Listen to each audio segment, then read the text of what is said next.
Welcome back to another class. আজকের ক্লাসে আমরা টাচ টাইপ টুল নিয়ে কথা বলবো। টাইপ টুলের ধারাবাহিক পর্যায়ক্রমে ধারাবাহিক টিউটোরিয়ালে আমরা আজকে টাচ টাইপ টুল দেখব। সো এই টুলের স্পেশাল কিছু ফিচার আছে, সো চলুন ফিচারগুলো এবং আদার্স যে কাজগুলো আছে সেগুলো দেখে নেওয়া যাক।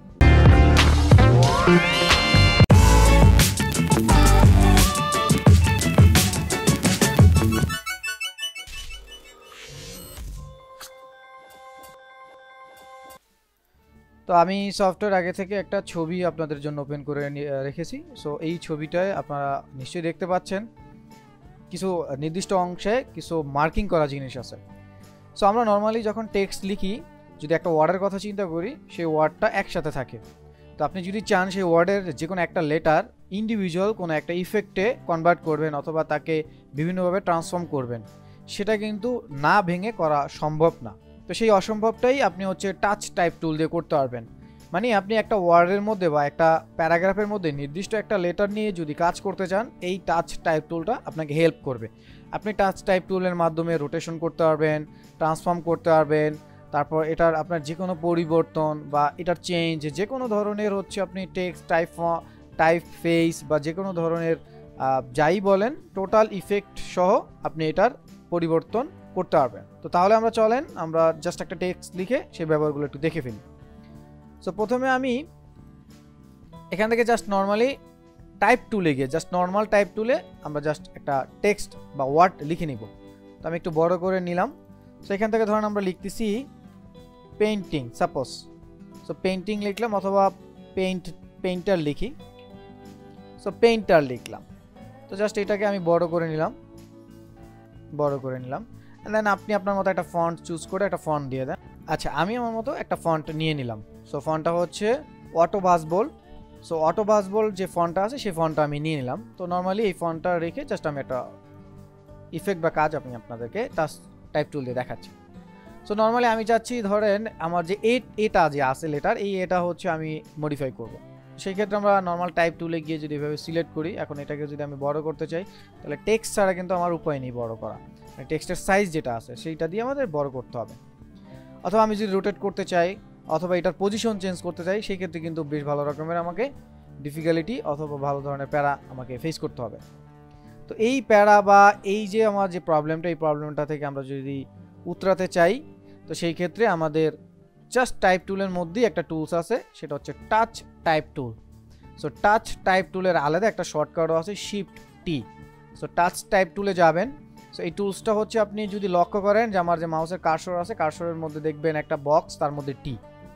সো আপনি এখন এই যে টেক্সটটার মধ্যে যে লেটারটা চান সেই লেটারটার পরিবর্তন করবেন, সেই লেটারটা জাস্ট সিলেক্ট করেন। তো সিলেক্ট করে দেখবেন শুধু ওই লেটারটাই সিলেক্ট হয়েছে, বাকি অন্য কিছু আর সিলেক্ট হয় না। সো উপরের দিকে খেয়াল করলে দেখবেন এটা একটা রোটেশনের তীর দেওয়া আছে। সো আপনি যদি চান এখন আপনার টেক্সটটা এই যেভাবে আপনি রোটেট করে নিতে পারতেছেন খুব ইজি ওয়েতে। কন্ট্রোল জেড দিয়ে পিছনে আসতেছি। আপনি যদি চান যে এইখান থেকে আপনি বড় করবেন, সো বড় করতে পারতেছেন।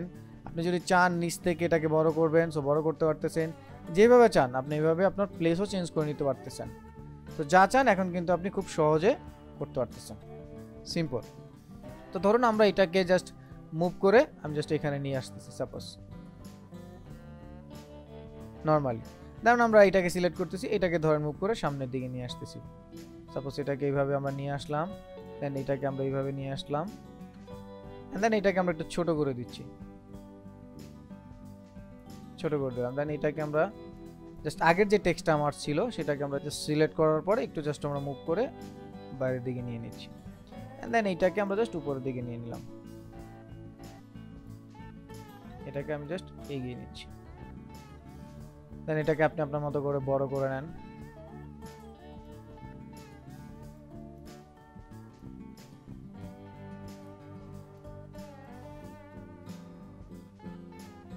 ডান। সো খুব সহজে কিন্তু আমি আমার এডিট বা মডিফাই আমি করে নিতে পারলাম টেক্সটে। দেন আমি যদি টিটাকে প্রেস করি, টিটাকে যদি আমি চাই এটাকে উপরে দিয়ে দিতে পারবো। সো এটাকে একটু বড় যদি করে দিতে চাই, সাপোজ আর একটু আমরা বড় করে দিচ্ছি, এরকম বড় করে। দেন আমরা এটাকে আবার প্লেস করে নিচ্ছি আগের জায়গাটা। দেন আমি এটাকে ধরে আমি জাস্ট আমার মতো এটাকে মডিফাই করে নিচ্ছি। এই সবগুলোকে আমরা সিলেক্ট করে নিলাম, এটাকে এদিকে নিয়ে আসি, দেন এই টেক্সটটাকে জাস্ট ছোট করে নিচ্ছি। সো আমি কিন্তু আমার মতো মডিফাই করে নিতে পারতেছি। দেন আপনারা যদি চান যে এই আর্টটাকেও ছোট করে নেবেন,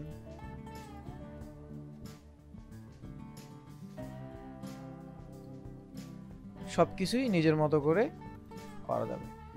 সো এটা হচ্ছে আমার টাচ টাইপ টুলের কাজ। আপনি যা চান ঠিক তাই এই পুরো টেক্সটটার মধ্যে তাই করতে পারবেন। আপনি যদি চান যে ধরুন আমরা এনটাকে সাপোজ এনটাকে রোটেট করে নেব, সাপোজ রোটেট করে নিচ্ছি, সো 90 ডিগ্রি এটাকে রোটেট করে নিচ্ছি, দেন আমরা এটাকে জাস্ট এগিয়ে একটু সামনে দিয়ে দিচ্ছি।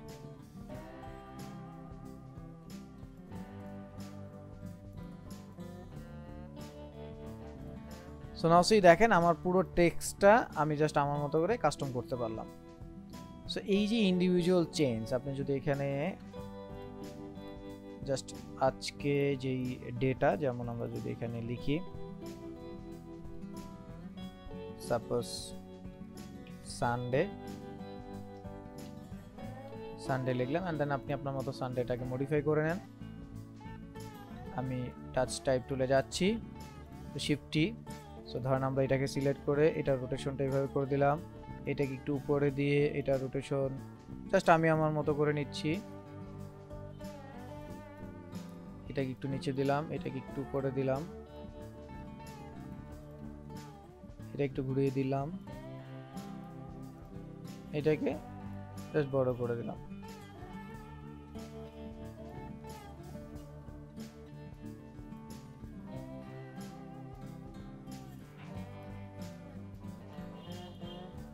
সো নাও দেখেন গতানুগতিক যে টেক্সট আছে সেই টেক্সটের চাইতে এটা একটু ভিন্ন লুক দিল।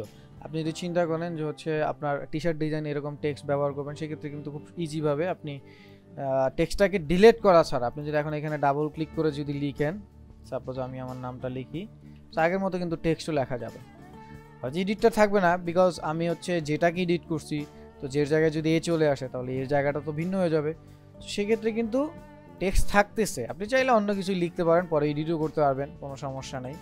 মানে ফন্টটাকে না ভেঙে নর্মালি আমরা যেটা করি, এই সাপোজ এটাকে ফন্টটাকে রাইট ক্লিক করে আমরা এটাকে ক্রিয়েট আউটলাইন করে দিই, দেন আমরা আমাদের মতো চাইলে মডিফাই করে নিতে পারি, সেটা ভিন্ন জিনিস।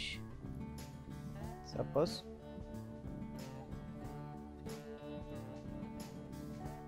সেটা কিন্তু ভিন্ন জিনিস, সেই জিনিসগুলো আমরা কথা বলতেছি না। তো টেক্সটটাকে টেক্সটের জায়গায় রেখে আমরা আসলে মডিফাই করতেছি ইন্ডিভিজুয়াল এক একটা লেটার নিয়ে। সো এইটা হচ্ছে টাচ টাইপ টুলের প্রধান এবং মেইন কাজ। সো আপনি জাস্ট টাইপে বা লেটারে টাচ করবেন, দেন টাচ করে আপনার যে এই ধরনের ফন্টের মডিফাই বা হচ্ছে ট্রান্সফরমেশন প্রয়োজন চেঞ্জ করা, আপনি সকল কিছু চেঞ্জ করে নিতে পারবেন। সো এই ইমেজটাই তাই লেখা আছে, ফ্রি রোটেট করতে পারবেন, আপনি ভার্টিক্যাল স্কেল চেঞ্জ করতে পারবেন, প্রপোর্শনালি চেঞ্জ করতে পারবেন, এখানে কোন জায়গা থেকে করতে পারবেন সেটা লেখা আছে উপরে যে অপশনটা। আমরা যদি খেয়াল করি, আমরা যখন টেক্সটটাকে সিলেক্ট করতেছিলাম, শিফট টি প্রেস করতেছি আমি, তো এটাকে যখন সিলেক্ট করি যে উপরের অংশটা এটা হচ্ছে ফ্রি রোটেশন করা, দেন এই পাশে যে অংশটা হচ্ছে এটা হচ্ছে ভার্টিক্যালি চেঞ্জ করতে পারবেন, দেখেন ভার্টিক্যাল স্কেলের কাজ চেঞ্জ করতে পারবেন, দেন হচ্ছে প্রপোর্শনাল স্কেল, সো আপনি এই পাশটা ধরে হচ্ছে প্রপোর্শনালি স্কেল করতে পারবেন।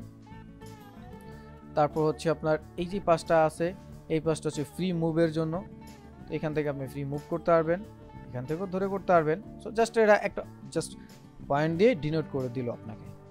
সো খুবই ইম্পর্টেন্ট এবং মজাদার একটা টুলস। আপনারা যদি ডিজাইনে ভিন্নতা আনতে চান তাহলে এই টুলসটা আপনাকে অনেক হেল্প করবে। সো আশা করি টি শার্ট ডিজাইন বা অন্যান্য আদার্স যে টাইটেল ডিজাইন বলেন বা মুভি পোস্টারে যে নামগুলো আছে সেই ডিজাইনে আপনারা চাইলে এই টাচ টাইপ টুলসটা ইউজ করতে পারবেন। সো ফিউচার কমান্ডো আজকে এই পর্যন্ত শিখি। যারা শেষ পর্যন্ত ছিলেন তাদের কমান্ডো স্যালুট। দেখা হচ্ছে পরবর্তী ক্লাসে, ততক্ষণ পর্যন্ত ভালো থাকুন, সুস্থ থাকুন আর বেশি বেশি প্র্যাকটিস করুন। And don't forget to subscribe olposhikhi.com।